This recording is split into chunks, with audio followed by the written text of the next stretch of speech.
Então, bom dia a todas e todos que vieram, os heróis da resistência. Né? E eu queria já dizer, meu nome é Patrícia Saldanha, sou coordenadora geral do LACOPES, e esse é o quinto Mobilize-se. Na verdade, a segunda etapa do quinto Mobilize-se, a primeira foi no Intercom, e para nossa surpresa, apesar de ter sido em João Pessoa, estava um público bem considerável, né? E a gente está começando aqui hoje essa segunda etapa. Eu queria, antes de mais nada, dizer que foi uma surpresa eu chegar hoje e chegar aqui nesse momento e o auditório não está assim com muita gente, né? Não pela quantidade, mas pelo que isso representa para esse momento que a gente está vivendo agora. A gente acabou de eleger um presidente que prima por um processo de democratização do nosso país. A gente acabou de eleger um presidente que prima pelo processo de democratização da educação, e a gente está numa universidade pública que produz ciência do mais alto nível e gabarito, com professores extremamente comprometidos, e a gente percebe que esse projeto de apatia ou de apatização, se é que essa palavra existe, ele tem uma força muito grande. Então, alguns alunos me perguntaram, mas vai ter transmissão online? Não, não vai ter transmissão online. Isso foi uma opção, foi uma decisão coletiva, e na parte da manhã a gente sempre ofereceu oficinas, que é uma forma de democratizar. Então a gente vê numa ponta a universidade trazendo um preparo de alto nível, e a gente vê na outra ponta da cidade pessoas sem acesso a essa educação, que poderiam estar aqui agora, ou a gente poderia ir aos locais também, mais, e a gente vai aos locais.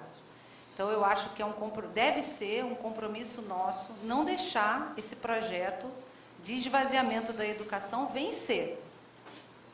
Então eu sei que não é a coisa mais simpática de se dizer na abertura de um evento, mas eu acho que é importante, e quando eu falo heróis da resistência, é isso aí. Na verdade, é uma tentativa, né, de um reconhecimento. Tem chuva. Rock in Rio teve chuva. Estava chovendo.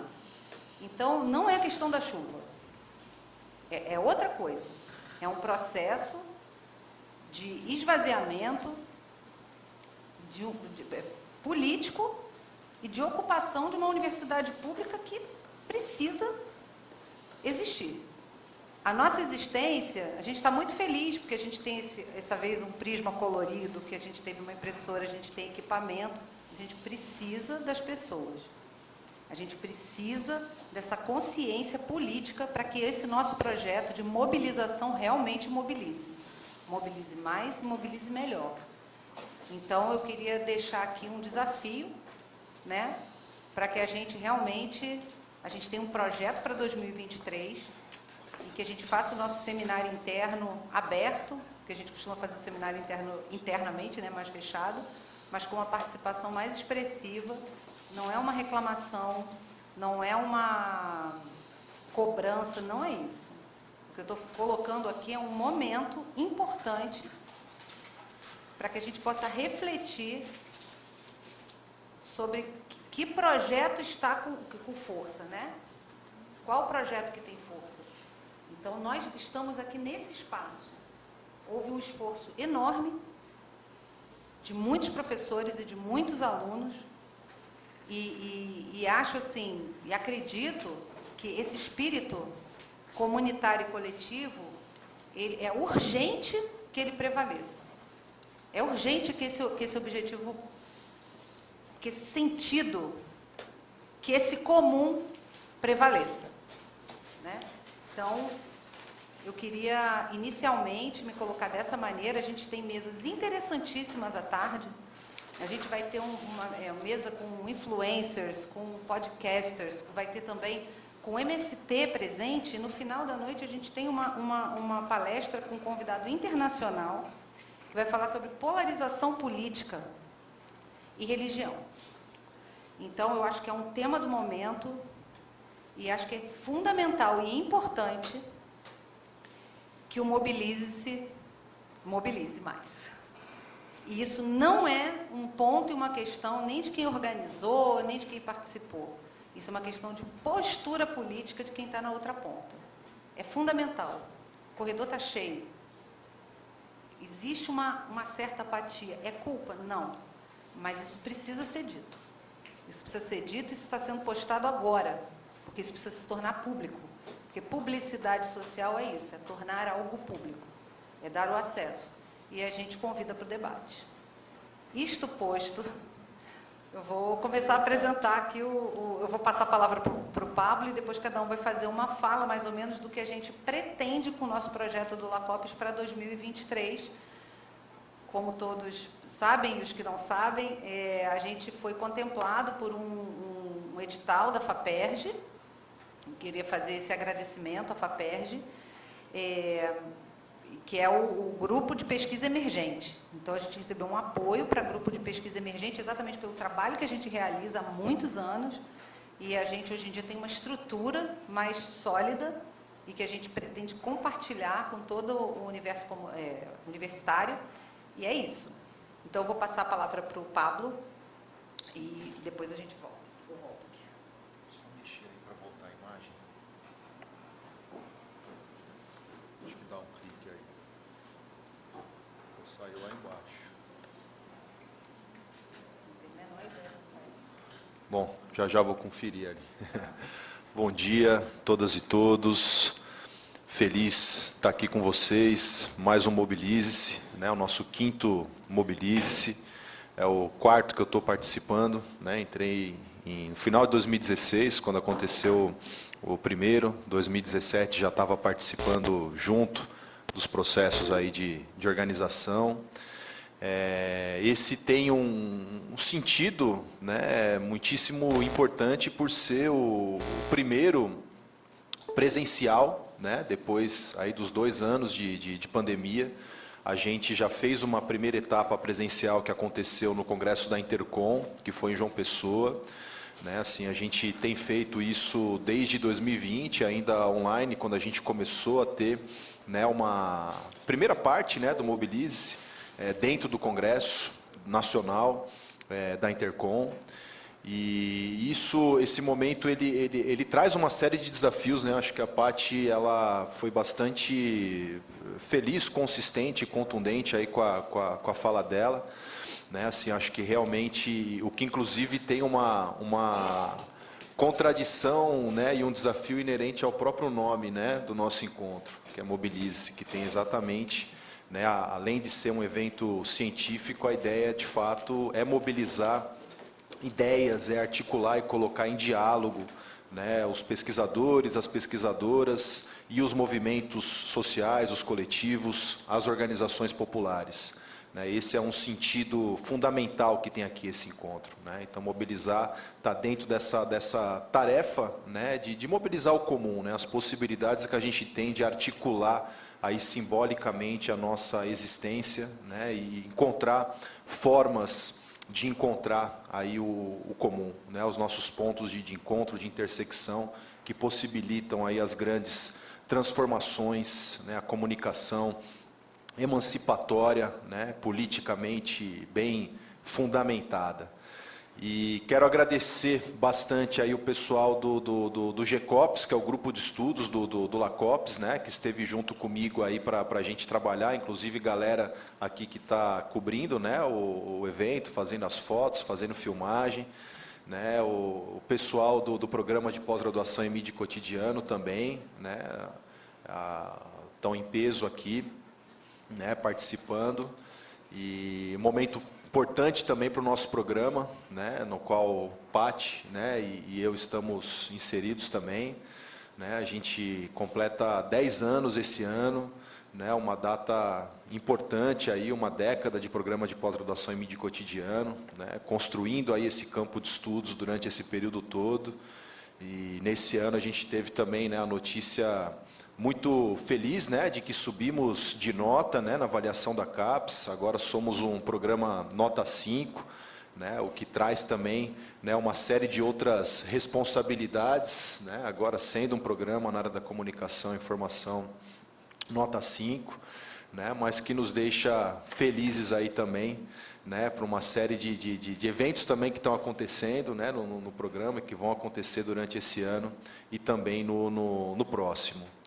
Tá? E só para fechar realmente, né, assim, a gente construiu aqui esse evento, né, em um semestre cheio de particularidades, né, assim, esse é o ano do nosso retorno pós-pandemia, né, assim, eu acho que existe realmente, né, como a Paty falou, uma situação, né, de apatia que a gente tem que enfrentar, né, eu ando percebendo isso, conversando também com os colegas, né, assim, os alunos em grande parte um tanto desinteressados, né, com relação a não só, né, os eventos, mas os debates mesmo em sala de aula, assim, né, a coisa está um pouco esquisita, né, assim, acho que há um impacto ainda de pandemia, um impacto ainda também de um processo aí, né, de campanha presidencial que foi bastante desgastante, né, acho que todas e todos nós aí, né, ficamos muito sensíveis, né, diante de tudo aí que aconteceu. E felizmente saímos vitoriosos, né?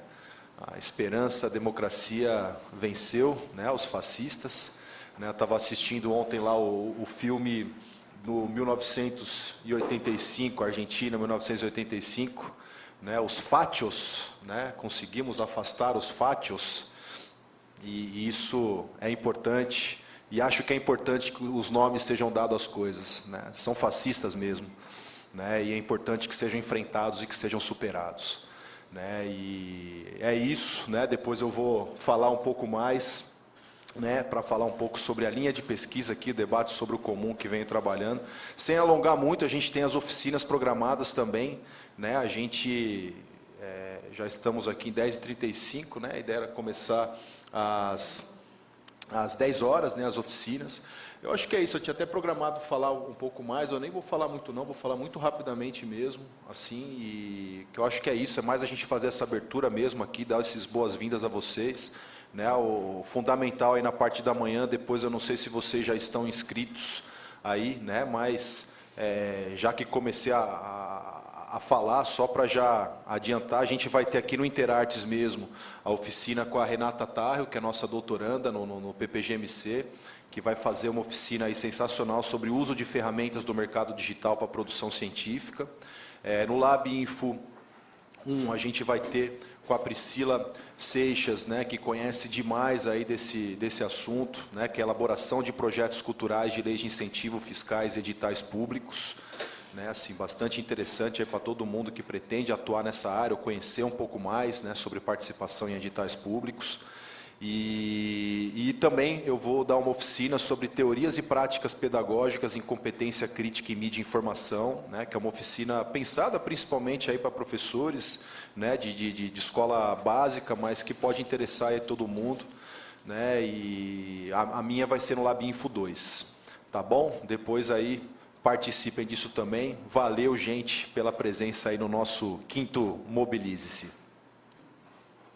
Então, só fazendo uma ressalva aqui, que também tem a questão da Covid que está chegando, pegou algumas pessoas assim, então a gente está pedindo que vocês usem máscara. Eu estou aqui sem agora, mas daqui a pouco eu vou botar de novo, tá? E lembrando também que à tarde a gente tem as mesas que estão muito interessantes, né? Até a partir da noite.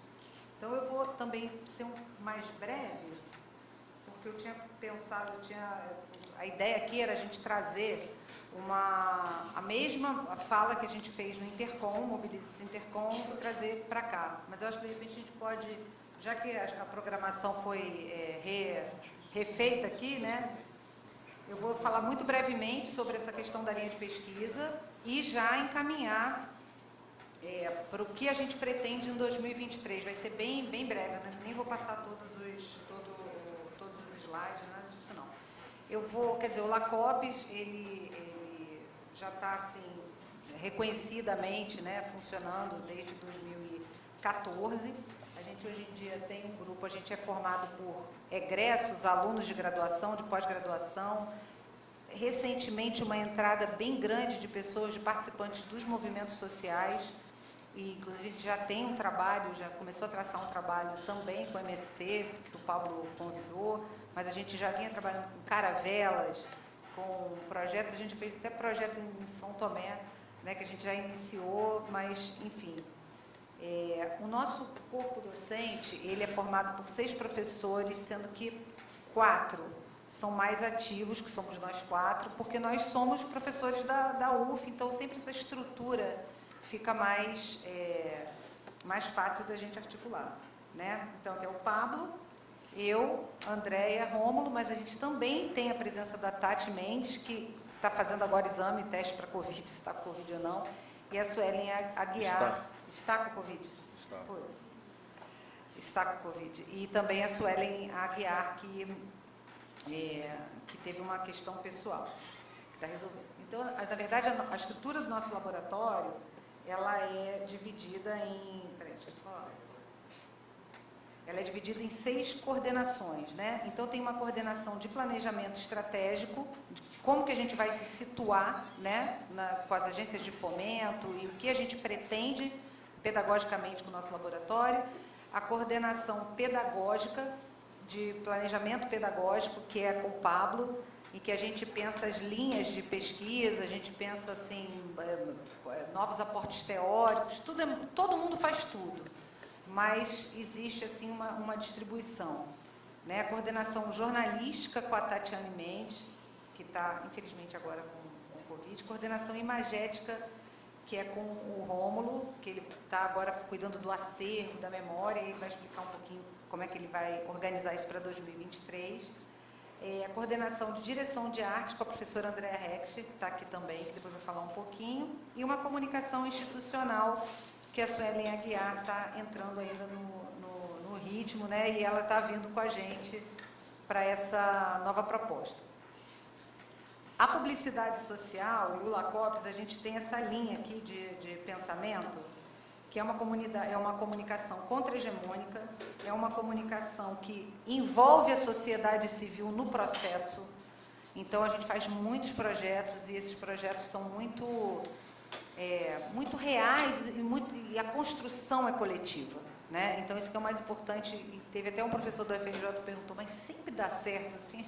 Sempre dá, porque a gente não diz como fazer, a gente constrói junto. Então, isso realmente dá um resultado muito importante e que, de fato, traz um sentido para quem está participando, né? A gente sempre tenta, a gente não fica muito na ordem da interação. A gente interage bastante, mas não é a interação que move a pesquisa da publicidade social que a gente faz, mas o vínculo, o fortalecimento de vínculo. Porque interação você faz na internet, é isso. Vai passar na internet? Vai ser transmissão? Vai ficar gravado no YouTube? E aí, se fica gravado no YouTube, o camarada vai lá, bota na velocidade 2, vê aquilo rapidinho, quando está fazendo outra coisa, e não presta atenção. Então, não é isso que a gente está querendo. Isso é projeto. E o nosso projeto é outro. O nosso projeto é realmente pensar em engajamento, mas um engajamento político, um engajamento consciente, um engajamento que, de fato, traz um resultado para as localidades e para as comunidades. E, por isso, a gente trabalha muito com a pesquisação, né, e com pesquisa interventiva. Então, a gente sempre trabalha com métodos analíticos na perspectiva dialógica de Paulo Freire. Então, vocês vão ver que esse passarinho fofo que está aí é o Paulinho, nosso mascote. Paulinho, por quê? Teve uma votação popular, na época, Nelsinho, Toninho e Paulinho. Então, o Nelson Pereira dos Santos, o Antônio Grames, que é o Toninho, e o Paulinho, que é o Paulo Freire. Então, o Paulinho teve votação popular, ganhou e é o nosso mascote, é o Quero-Quero, um passarinho que se cria e voa e cria bastante também no território latino-americano. E é nessa toada aí que a gente segue, né? Então, a gente trabalha com a publicidade social, trazendo, de fato, uma proposta de muita luta política, mas uma proposta de troca efetiva e de tornar públicas possibilidades, tornar públicos pensamentos, fazer um engajamento político na sua essência, de forma que a gente tenha essa troca de conhecimentos. Por isso é tão importante o movimento popular, os movimentos sociais estarem presentes também nas atitudes e nos projetos da universidade. porque senão é da bolha para bolha, né? E a gente precisa abrir, a universidade é pública. Então, é isso. E nesse sentido, a gente tem essa corrente também, por isso é um laboratório de comunicação comunitária e publicidade social. Eu atuo bastante na linha de publicidade social, o Pablo já pega mais essa parte de comunicação comunitária, mas, na verdade, todo mundo se encaixa em tudo, né?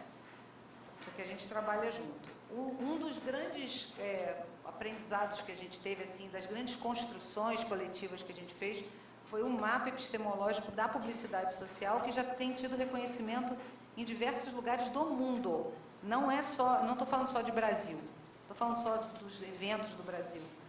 Mas a gente já é convidado para falar, já falei em vários eventos internacionais sobre essa nossa metodologia de trabalho e os resultados que a gente traz, né, a partir deles. Então, existe perspectiva assim, tem gente que diz, quando você criou a publicidade social, gente, eu não criei.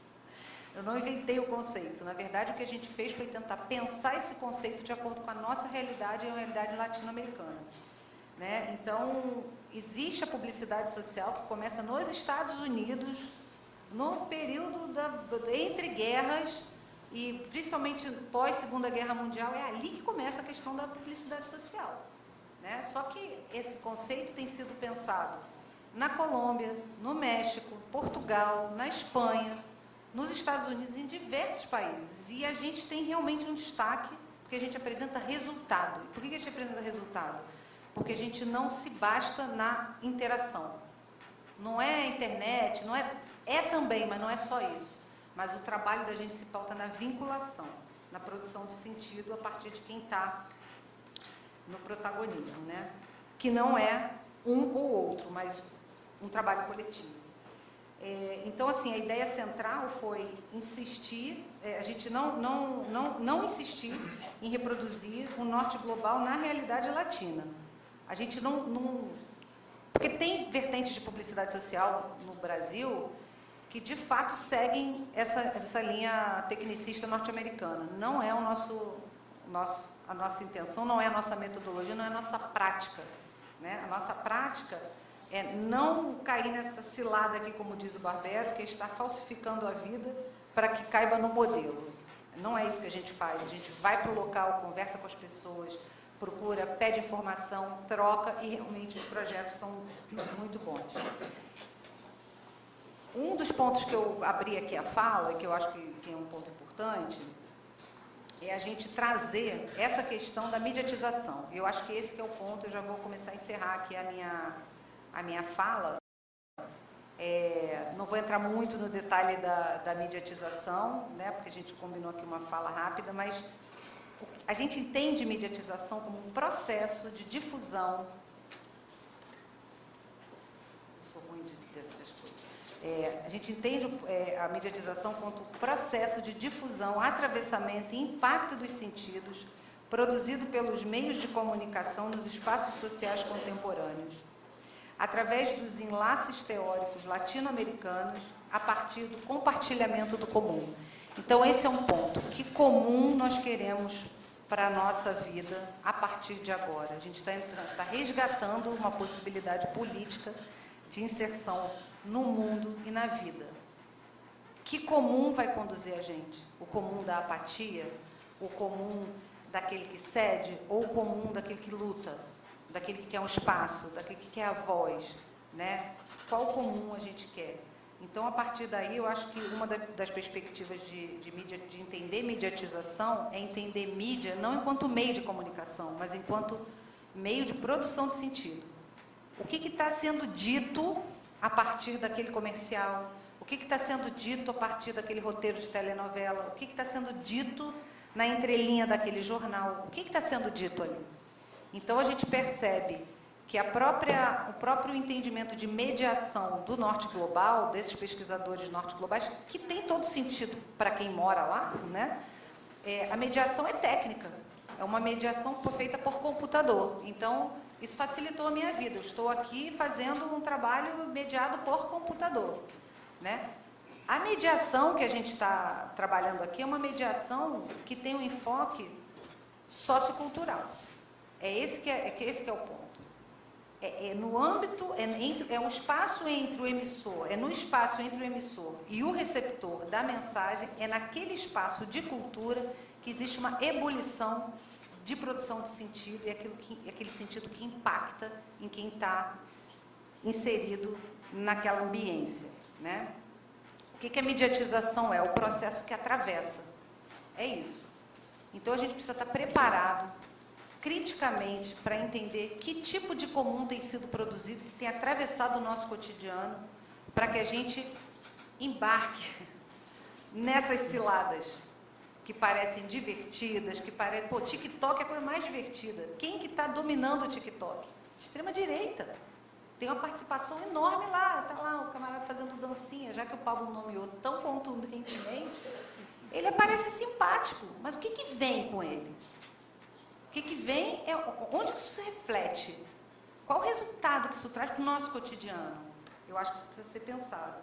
Então, qual é a perspectiva correta de entender a mediatização? Depende da pesquisa que você está fazendo, depende do projeto que você está observando, né? Que o pesquisador ou a pesquisadora estão observando. Então, eu acho que a gente precisa estar atento a esse processo de dominação hegemônica, a esse processo de dominação do pensamento, do espírito, né, para que a gente possa não viver eternamente num movimento de resistência, mas, de fato, estar atento, estar continuamente num processo de atenção.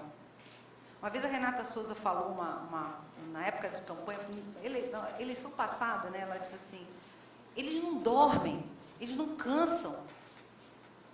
Eles não cansam. Então, a gente está aqui, a gente também não cansa. Por isso que a gente está aqui agora. A gente também não vai parar. Bom, então é isso, gente. Só fechando, eu vou fazer uma frase aqui, falar uma frase aqui do Baudrillard, que eu acho que meio que encerra essa intenção. O que é mediatizado não é o que sai nos diários, na televisão ou no rádio. É o que é interpretado pela forma do signo, pela imagem, pelo texto, ou articulado em modelos e administrado pelo código. Não é só o TikTok, a dancinha, mas o que aquilo quer dizer? Como aquilo impacta no nosso cotidiano? De que maneira aquela... Eu me lembro de uma matéria que saiu, uma manchete, para a gente refletir, né? Assim, menor de 14 anos assalta adolescente de 16 na Zona Sul. Isso é pura produção de sentido.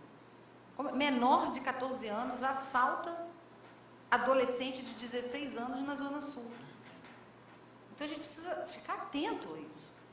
E um dos lugares que a gente precisa cuidar é a universidade pública e é a UF. Vou trazer aqui a foto, eu meio que atropelei, mas eu acho que consolidei aqui algo que o processo de mediatização, ele é muito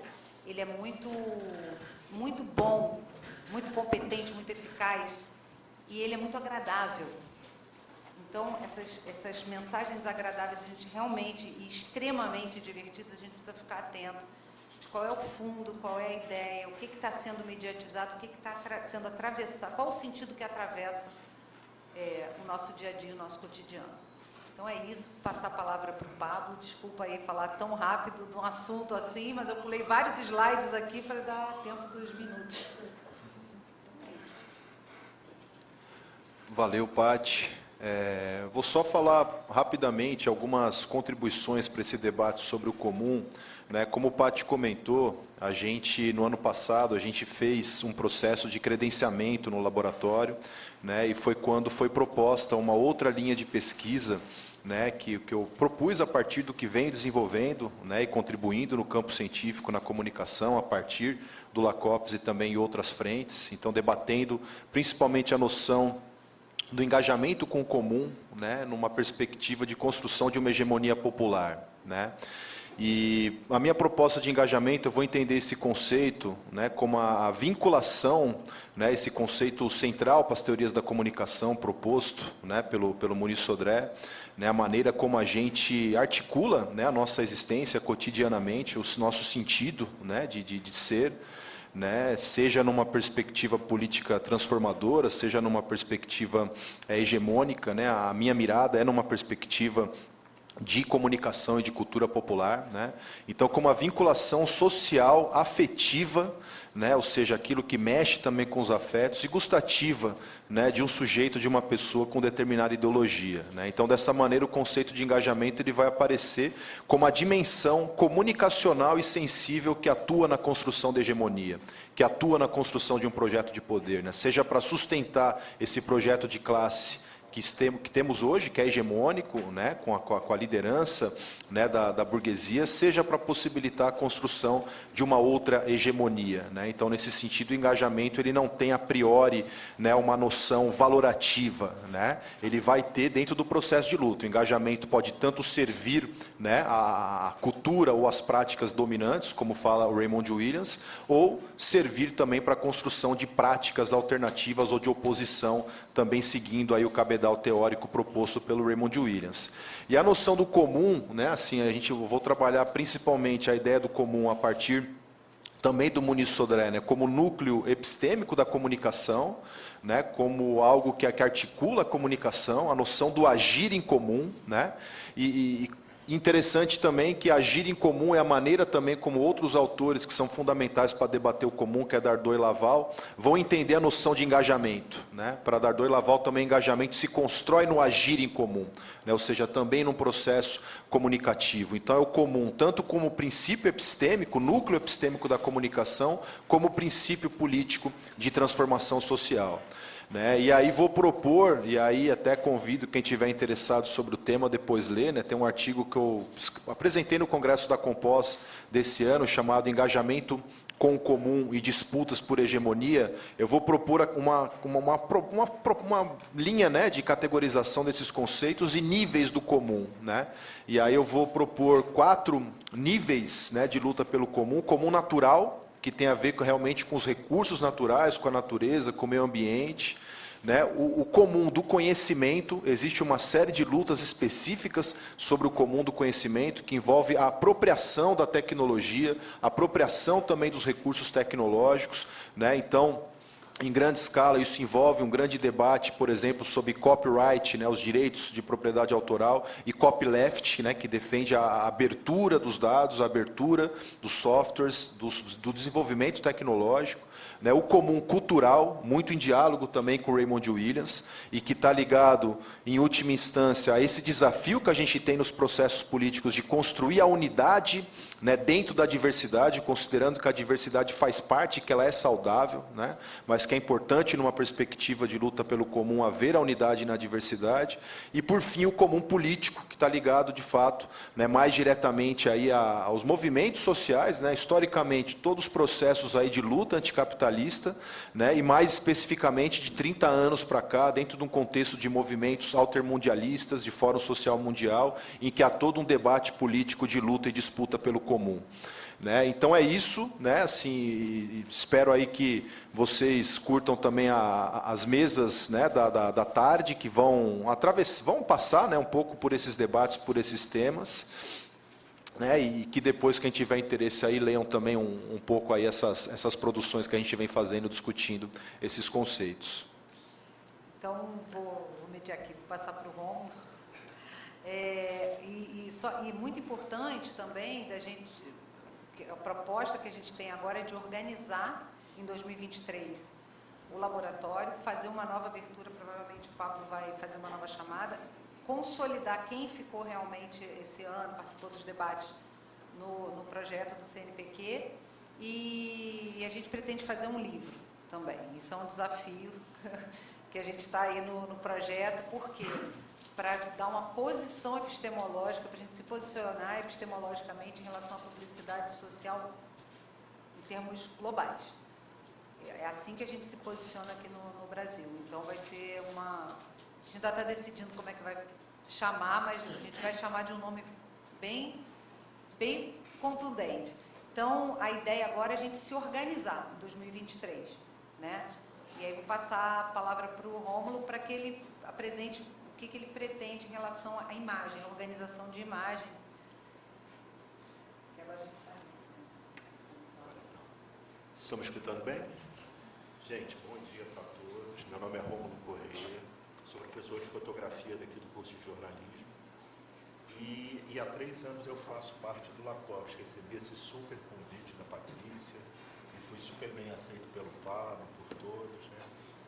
E realmente foi um super convite porque é um grupo muito legal, uma proposta muito interessante, né, de trabalho. E a mim cabe a questão da imagem, né?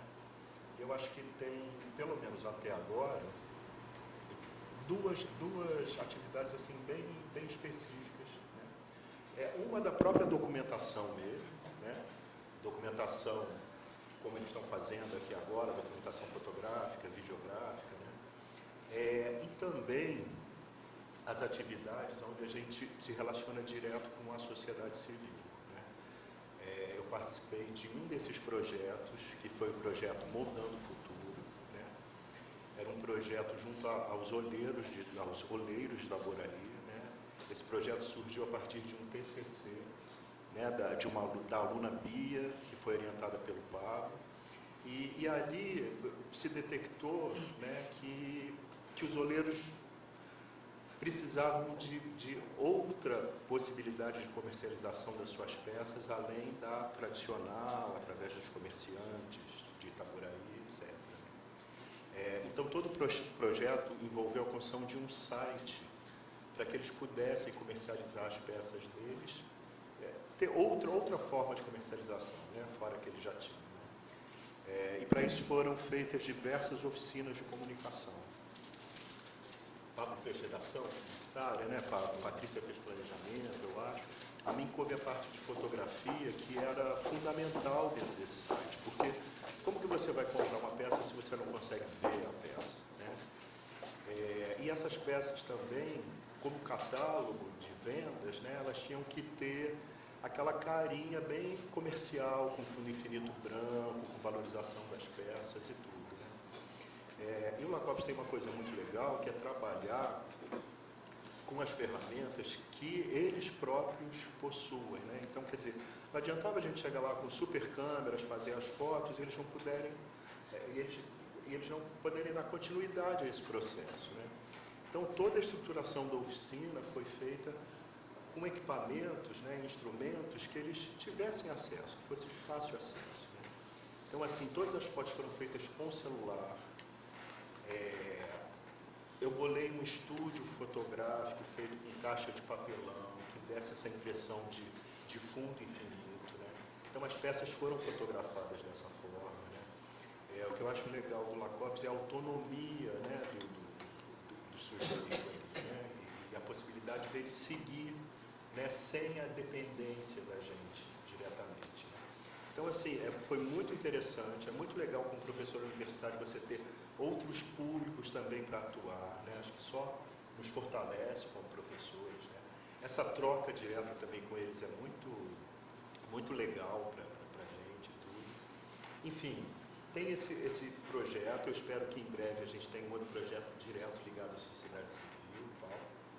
E tem todo o projeto de documentação fotográfica. Né? O LACOPS já está aí há um certo tempo, né?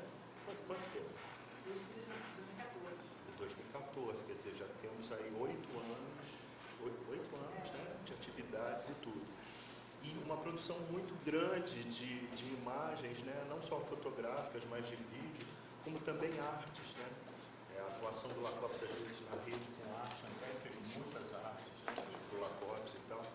E a ideia é a gente estruturar isso tudo, arquivar isso tudo, né?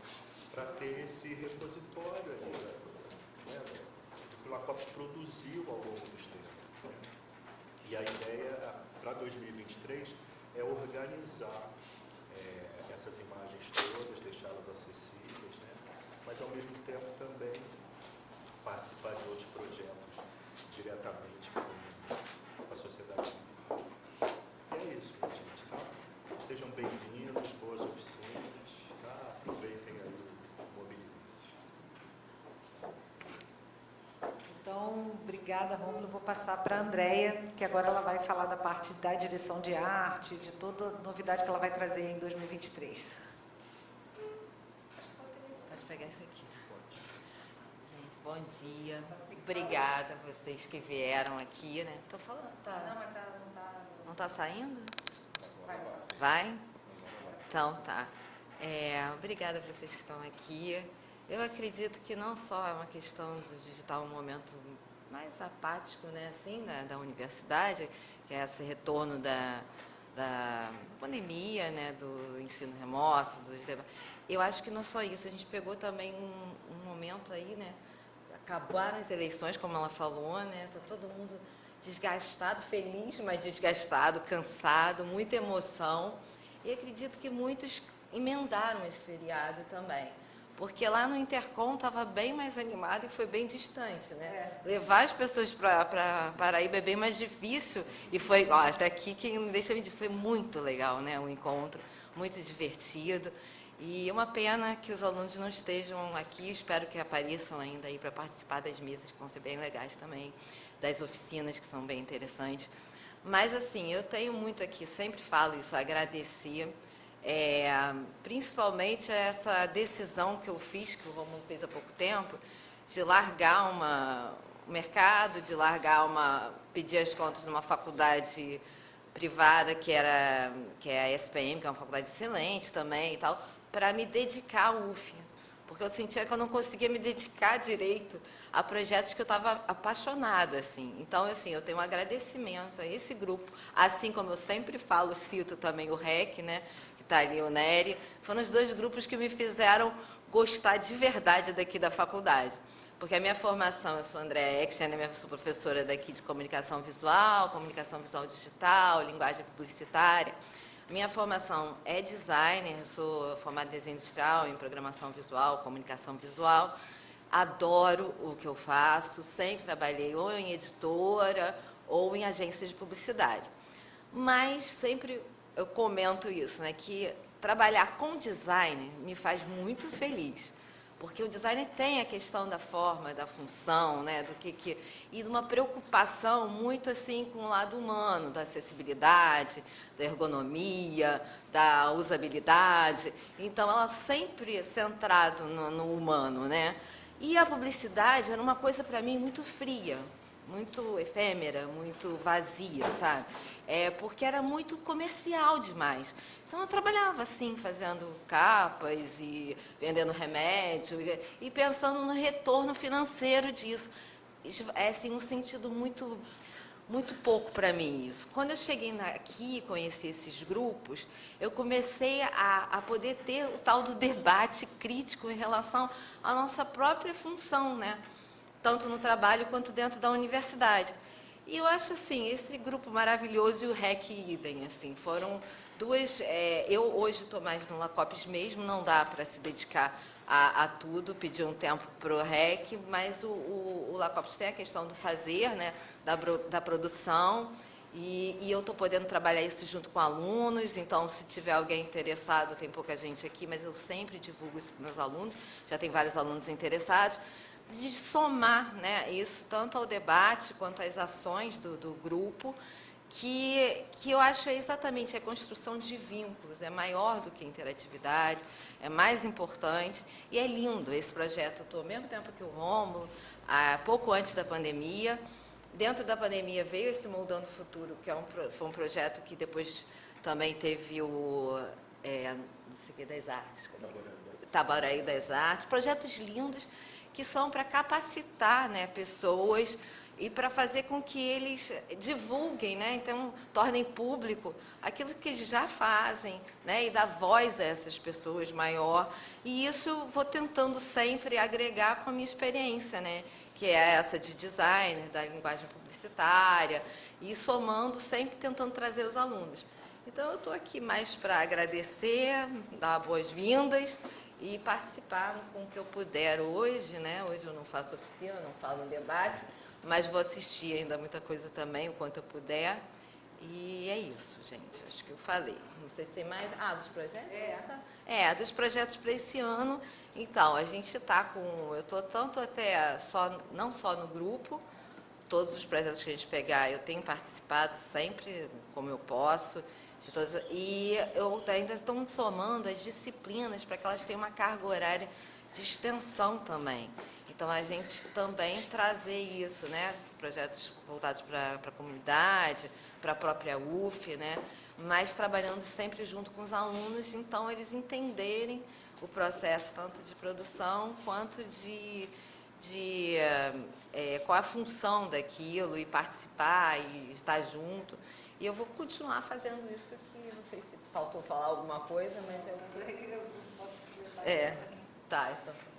Então, o FI queria fazer um agradecimento também à Ana Braga, que está aqui, não sei onde é que ela está agora, mas está por aqui. Está por aqui, os bolos maravilhosos que ela trouxe, né? E agradecer o Biscoito Globo também, que o Biscoito Globo fez uma tremenda ação assim, com a gente para hoje, para os dias do Propesc, amanhã e depois, que vai ser a temática, né, do Propesc, do Biscoito Globo, mas queria fazer esse agradecimento, agradecer também ao Nery, que está ali, porque o REC também ajudou assim, a gente, a própria USP, que também teve uma participação efetiva para ajudar a gente no Coffee Break, e que à tarde, gente, vai ter salgadinho, vai estar top. Isso, se colocar no Stories, aí atrai, né? E aí atrai, o cafezinho quentinho, então a gente está aqui também empenhado nisso. E aí, com o tempo, vocês também vão acompanhar, porque o Lacopes vai passar por algumas transformações, algumas modificações, e arte, a nossa logo, que vai passar agora, a gente vai começar a criar os manuais, essas coisas, tudo com a Andréia, aí é com ela depois. E passo para o Pablo fazer um encerramento e seguir. Valeu, Pati. Só divulgar novamente, pessoal, as oficinas e dizer aí para, por favor, todo mundo, né, as colegas professoras oficineiras e eu também, professor oficineiro, a gente está 1 hora atrasado, a ideia era terminar as oficinas meio-dia, né? Só para a gente tentar fazer 1h30, no máximo ali, sei lá, 15 para 1 a gente conseguir fechar, para dar tempo da gente, porque o lugar até que a Letícia propôs, né, Letícia, é um lugar bacana ali, bom, justo, para a gente comer ali perto da Cantareira, ainda tem uma caminhadinha para ir, todo mundo comer, voltar, para a gente começar as 2, não atrasar muito, o ideal é a gente não sair daqui mais do que 1 hora, né? Então, tentar fechar aí 15, 10 para 1, para a gente conseguir aí organizar as coisas e sair para almoçar, tá? E então, agora aqui vai ser da Renata Tarrio, uso de ferramentas do mercado digital para produção científica, né? Já pode assumir aqui. No Lab Info 1, com a Priscila Seixas, elaboração de projetos culturais de leis de incentivos fiscais e editais públicos. E a minha vai ser no Lab Info 2, teorias e práticas pedagógicas em competência crítica em mídia e informação. Então, aguardamos aí vocês, bora para as oficinas e logo mais a gente sai junto para almoçar. E 2 horas aqui, a luta pelo comum e disputa nos territórios urbanos e rurais, com gente, pessoal do MST. Solange já está aqui, inclusive, que é uma das palestrantes da mesa, que atua aí na área da comunicação e militante aí há muitos anos do MST. E também teremos representantes de movimentos de moradia urbanos aqui do Rio de Janeiro, né, Movimento Nacional de Luta por Moradia, e também coordenador da Central de Movimentos Populares. Às 4 a gente tem outra mesa muito bacana aí sobre publicidade social, comunicação comunitária, né, e as intersecções de classe, raça, gênero e pessoas com deficiência, também com gente aí muito bacana que vai vir falar com a gente. Valeu, aproveitem aí o Mobilize-se e bora mobilizar.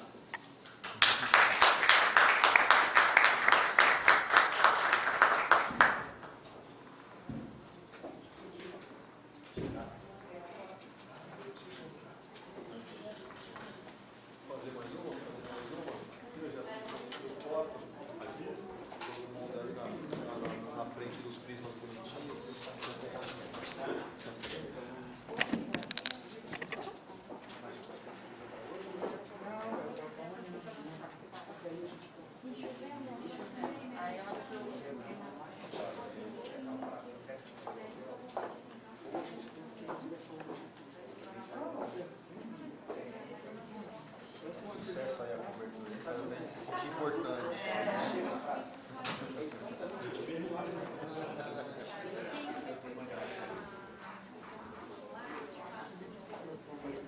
lá no Pará, né, no Centro Universitário do Pará.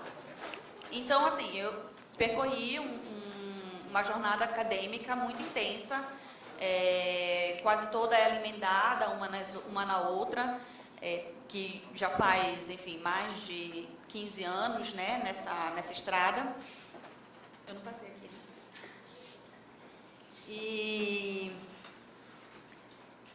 E ao longo desse tempo também eu sempre estive ligada ao mercado. Eu trabalhava antes com outras questões da publicidade, mas quando eu vim para cá para São Paulo, não, quando fui lá para São Paulo, eu comecei a trabalhar com marketing digital, que foi uma coisa meio que cair de paraquedas, porque foi onde rolou, foi onde deu para ficar. E acabei gostando muito da área, acabei me apaixonando, tanto é que desde a minha pós-graduação Lato Sensu, em Cultura e Meios de Comunicação, eu já comecei a estudar redes sociais, no meu mestrado também, mais voltado para a questão da Amazônia, e agora no doutorado também estudo as relações entre consumo, algoritmo e movimentos anticonsumismo no Instagram, mais especificamente o minimalismo. Então, acaba que eu acabo interagindo nesses dois aspectos muito fortemente. Então, hoje eu sou estrategista de conteúdo, tenho clientes grandes, inclusive, e tenho também, hoje já tenho uma estrutura, pessoas trabalham para mim, faço treinamento, já viajei em várias capitais do Brasil fazendo treinamento de marketing digital.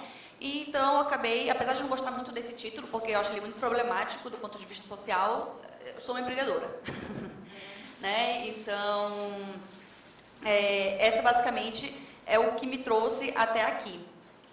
E aí, como eu falei, eu comecei a entrelaçar esses saberes, né? Eu percebi o quanto o conhecimento acadêmico impacta a minha atuação no mercado, quanto eu levo coisas que eu aprendo aqui academicamente para clientes, e do ponto de vista prático e do ponto de vista do questionamento mesmo, né, do que faz sentido, de como a gente pode fazer um mercado mais sustentável e mais responsável, e também é um conhecimento que me ajuda a argumentar muito melhor diante desses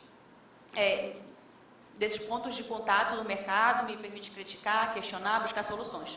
E, ao mesmo tempo, a minha atuação no mercado impacta meu conhecimento acadêmico, ele me traz vivências, me faz entender muita coisa que, às vezes, eu sinto que falta um pouco na academia também, de como é que funciona, o que está por trás dessas grandes estruturas. Me traz conhecimentos e, principalmente, dados, que é o que a gente vai falar aqui hoje, né? E, por isso, estou transformando também isso em tese. Então, como as ferramentas digitais, elas podem ajudar a minha pesquisa? Primeiro, o digital ele não precisa ser objeto de pesquisa para que ferramentas digitais sejam relevantes. Então, você não precisa ter sua pesquisa, o seu TCC, o seu artigo que você está produzindo, a sua dissertação, sua tese, não precisa ser sobre o digital para que o digital te ajude. Né? Então, o meu foco, realmente, a minha pesquisa hoje, ela está diretamente ligada ao digital. Mas, se eu pesquiso algo que não tem nada a ver com o digital, ainda assim, o que a gente vai trazer aqui vai fazer com que vocês possam ter insights, ter dados, para que vocês possam fazer para a pesquisa de vocês. Né? Então, um exemplo disso, eu trouxe aqui um artigo, né? Um artigo X, a gente não vai ler esse artigo, obviamente, mas ele fala sobre literatura brasileira contemporânea. Né? Espera aí que meu computador parou aqui, eu não consigo acompanhar por aqui hoje o slide. Então, se eu estudo literatura brasileira contemporânea, faz sentido eu usar essas ferramentas que eu vou trazer aqui hoje? Faz. Ainda que eu não esteja estudando impactos da literatura brasileira contemporânea no digital. Não precisa ser no digital, na internet, no Instagram, enfim. Né? Então, isso é primeiro, só cortar esse laço. Né? Apesar de que, obviamente, se você trabalhar com digital já na sua pesquisa, isso vai refletir muito mais, você vai conseguir mais dados, mas a gente consegue fazer essa distinção. Então, essa é a primeira coisa que eu queria falar. E aí, eu consigo perceber 3 formas, né, mais claras de como essas ferramentas digitais podem te ajudar em diversas perspectivas da sua pesquisa, né? A primeira seria entendendo melhor o seu objeto. Então, você pode acabar descobrindo questões adjacentes a esse objeto que podem ser importantes para esclarecer alguns tópicos que você precisa esclarecer na sua pesquisa. Então, você consegue alcançar objetivos de pesquisa entendendo melhor o seu objeto através dessas ferramentas digitais. Você pode simplesmente ter novos insights, porque às vezes a gente está tão vidrado, lendo artigos, lendo livros que estão relacionados diretamente ao nosso objeto, e a gente não consegue enxergar coisas que estão ali se apresentando, às vezes de forma muito clara, a gente não consegue enxergar, e com o digital, às vezes você nem está buscando, mas você encontra. Né, esses pontos. Então, você consegue ter insights, você consegue ter ideias novas para a sua pesquisa e, por fim, isso vai incorporar o seu método, a sua metodologia. Né? Então, por exemplo, a minha metodologia da minha tese, ela é muito pautada em ferramentas digitais que foram feitas inicialmente para o mercado e também pautadas em ferramentas digitais que foram feitas já para a área acadêmica. Né? Mas aí isso fortalece também a metodologia porque você está trazendo dados. Trazer dados, trazer números não significa que você está fazendo uma pesquisa simplesmente quantitativa. Até porque eu vou mostrar para vocês que às vezes vocês vão encontrar alguns dados que vocês vão achar super interessantes e vão falar, mas o que você quer me dizer? Né? E aí você acaba saindo com mais dúvida do que quando você entrou nessas ferramentas. Então, dado essa introdução, essa breve introdução, a gente vai começar com a prática. Vocês estão com o celular de vocês? Então, a gente vai ver 4 ferramentas hoje. Eu acho que vai ser tranquilo fazer nesse tempo que o Pablo falou, porque são somente 4 ferramentas. Elas são ferramentas para pessoas que não são usuárias super avançadas de marketing digital. Elas são ferramentas muito simples para pessoas leigas usarem e que podem trazer essas informações que são muito importantes para uma pesquisa acadêmica. A gente vai falar sobre o Google Trends, o Ubersuggest, o Answer the Public, SimilarWeb, né? Todos com nome em inglês, porque se falou em ferramenta de mercado, é sempre assim, né? E aí, a primeira ferramenta que a gente vai falar é o Google Trends, tá? Que eu acho que é a mais simples, mais intuitiva e que vai trazer muita informação importante para a pesquisa. O Google Trends é uma ferramenta gratuita do Google, obviamente, para acompanhamento do volume de buscas por determinada palavra-chave em diferentes plataformas e épocas. O Google Trends ele consegue capturar informações desde 2004 até os dias atuais. Antes de 2004, ele não tinha essa captura algorítmica, então o Google não tinha essa capacidade e, portanto, eles não conseguem acessar dados antes de 2004. Mas isso nos dá aí mais de 20 anos que a gente pode pesquisar termos para trás, né? E também no momento de agora. O que a gente pode, para nossa pesquisa, descobrir? Bom, no mercado, a gente usa o Google Trends para entender tendências, do que as pessoas estão falando, do que as pessoas vão falar, que estão relacionados a determinado produto, a determinada empresa. Quando acontecem, por exemplo, picos das pessoas falarem sobre determinado assunto, para que essa empresa possa se preparar e também falar sobre esse assunto, né? Então, por exemplo, um exemplo óbvio, estamos aqui, vai começar a Copa do Mundo. Obviamente, vai existir um pico de falar sobre Copa do Mundo. Eu vou até mostrar para vocês, eu nem pesquisei isso antes, mas com certeza vai ter, vocês vão perceber esse pico, porque nós estamos na época, né? Isso é mais óbvio. Tem coisas que não são tão óbvias, que a gente não consegue perceber de cara, então, para algumas empresas vai ser importante. E para cá, para a academia, o que a gente pode descobrir com o Google Trends? A gente consegue descobrir volume de buscas por termo, então você coloca um termo lá, uma palavra-chave, que uma palavra-chave não significa necessariamente só uma palavra, né? Uma palavra-chave, uma frase-chave, e aí você descobre o quantas pessoas estão interessadas naquele tema, o quanto elas estão pesquisando no Google sobre aquilo, ou o quanto elas estão pesquisando no YouTube sobre aquilo. Né? Então você consegue descobrir isso, e isso pode ser importante você pesquisando palavras-chave relacionadas à sua pesquisa acadêmica. Você também consegue descobrir picos de busca, como eu tinha falado, né? Como da Copa do Mundo, em diferentes intervalos de tempo. Então, se eu for ver, por exemplo, desde 2004, a gente vai ver que em cada Copa do Mundo, esse termo vai ser mais pesquisado. E também você pode fazer comparações entre termos diferentes. Essa, inclusive, foi uma das coisas, essa comparação entre termos diferentes. Eu descobri na minha pesquisa algo muito inusitado, ainda difícil de explicar, mas que é super interessante. Eu vou mostrar para vocês como exemplo, tá? Eu trouxe para cada um dessas plataformas, eu trouxe um exemplo de pesquisa acadêmica que a gente pode usar, né? Então, esse aqui, por exemplo, é um artigo sobre relações interétnicas, luta contra intolerância religiosa. Ops, esse aqui. Luta contra intolerância religiosa e produção de candidaturas no campo político. Eleições municipais de São Gonçalo, no Rio de Janeiro, de 2020. Então, tá, se eu estou pesquisando intersecções entre religião e política, o Google Trends pode me ajudar? Pode, e pode te ajudar em qualquer caso. Eu vou abrir ele aqui. Vocês podem pesquisar aí já no Google. Coloca Google Trends, para vocês pesquisarem o termo que vocês quiserem, que tem a ver com a pesquisa de vocês. Enquanto eu coloco aqui esse. Estou pegando o computador errado.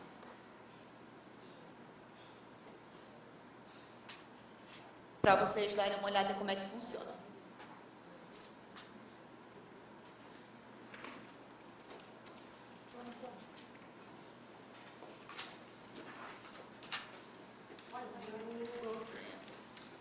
É só pesquisar no próprio Google Trends, e aí nem sempre o primeiro resultado vai ser o do próprio Google, porque o primeiro resultado do Google, do 1 ao 4º resultado do Google costuma ser anúncio.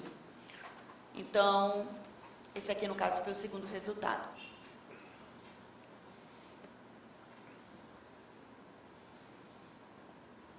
Aí você espera.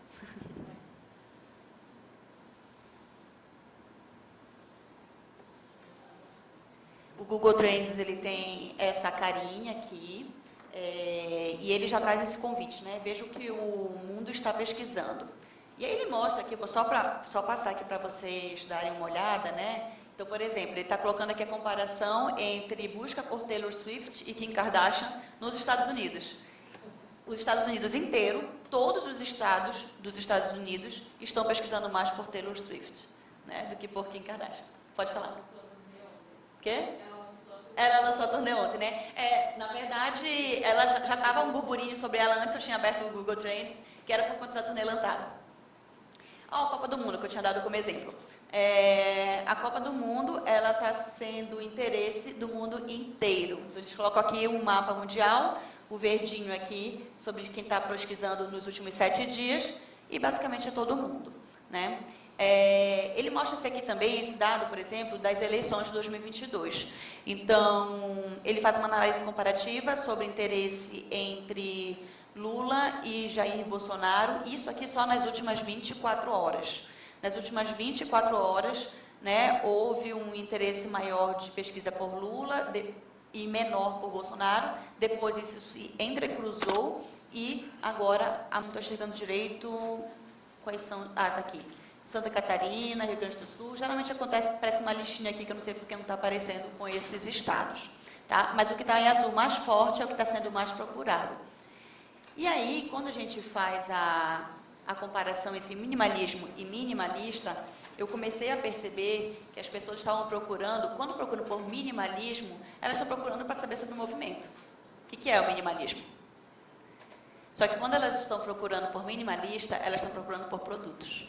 Elas procuram decoração minimalista. Vamos ver o que está aparecendo agora. Ó, minimalismo digital, minimalismo já, o que é arte contemporânea. E quando fica só minimalista, tem algumas coisas nada a ver, por exemplo, frases minimalistas, né? Que eu não sei nem do que se trata, inclusive, o que é uma frase minimalista. O que é minimalismo? O que é minimalista? E aí você começa a perceber... É que aqui não aparece, parece que a gente procura só por minimalista. Vou mudar aqui.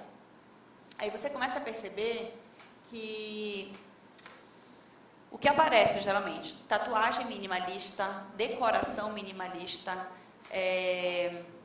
roupa minimalista. Então, minimalista acabou subindo muito, enquanto aprender sobre o movimento se manteve igual durante a pandemia, né? Ainda existe muito a pesquisar. Ó, Uno minimalista é para comprar, jogo Uno minimalista, né? Preço, assim, né? Compra que a gente diz assim, do fundo do funil, que é a pessoa que está mais perto de comprar, que é aquela que procura por preço, especificamente, né?